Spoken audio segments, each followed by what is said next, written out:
చర్చికి వచ్చిన వాళ్ళు కూడా భారంతో రావాలి. అదేనండి, మళ్ళా భారంతోనే పోవాలి. భారంతో వచ్చే ఆనందం ఎంట కాదు, భారంతో రావాలి, భారంతోనే వెళ్ళాలి. అక్కడ భారమే, ఇక్కడ భారమే, ఇంకెందుకు మరి అంటావా? నువ్వు వచ్చేటప్పుడు నీకున్నటువంటి సమస్యలు భారంతో, ఎంతో ఇబ్బందితో, ఏంటి ప్రభావంతగా నువ్వు రావాలి. ఆ వచ్చిన ప్రతి దానికి జవాబులు పొందుకుని ఆత్మీయ భారంతో వెళ్ళాలి. హల్లెలూయా. అర్థమైందండి?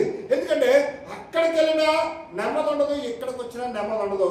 కానీ ఆ బాధ వెనకాల దాచబడిందే క్షేమం. అంతేనండి.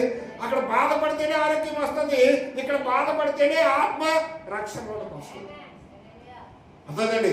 అందుకే చూడండి ఏం చెప్తున్నాడు, సద్గుణమును. విశ్వాసం మంది ఏమన్నాడంట, సద్గుణము అంటే మంచి గుణం ఉండాలి. మన గుణం ఎలా ఉండాలి? ప్రతి విషయంలో మంచిగా ఉండాలి. ఇంకా చెప్తున్నాడు సద్గుణమునందు జ్ఞానమును. హల్లెలూయా. ఏం కావాలండి? జ్ఞానం కావాలి. జ్ఞానము ప్రతి విషయంలో నేను ఏం చేస్తుందట, తప్పిస్తూ ఉంటుంది. నేను జ్ఞానం రావాలని నీకు ముందు ఆలోచన కూడా కావాలి.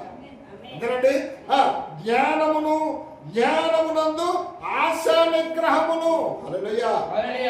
మళ్ళా ఏం కావాలండి? విశ్వాసం నందు ఏముండాలి? సద్గుణం ఉండాలి, ఆ తర్వాత జ్ఞానం ఉండాలి, ఆ తర్వాత ఆశా నిగ్రహం ఉండాలి. హల్లెలూయా. హల్లెలూయా. గమనించండి, ఈ లోకంలో జీవించిన వ్యక్తి ప్రతి వ్యక్తికి ఒక ఆశ ఉంటుందా ఉండదా? ఉంటుందండి. ఆశ లేకపోతే మనిషి బతుకుతాడా? ఏమా బతుకడా? బతకడం. మరి ఆత్మీయంగా కూడా ఆశ ఉండాలి వద్దా? ఆత్మీయ జీవితంలో, భక్తి జీవితంలో కూడా ఆశ ఉండాలి వద్దా? ఉండాలి వద్దా? ఆశ ఉండాలి. ఆ ఆశ తర్వాత ఏముండాలి? ఆ ఆశ తీరేంత వరకు కూడా ఏముండాలి? నిగ్రహము. హల్లెలూయా. నిగ్రహం అంటే అర్థం ఏంటి? నిగ్రహం అనగా నీవు అనుకున్న పని జరిగేంత వరకు కదల్చబడకుండా నమ్మకంగా కనిపెట్టుండాలి. బలం ఉందండి.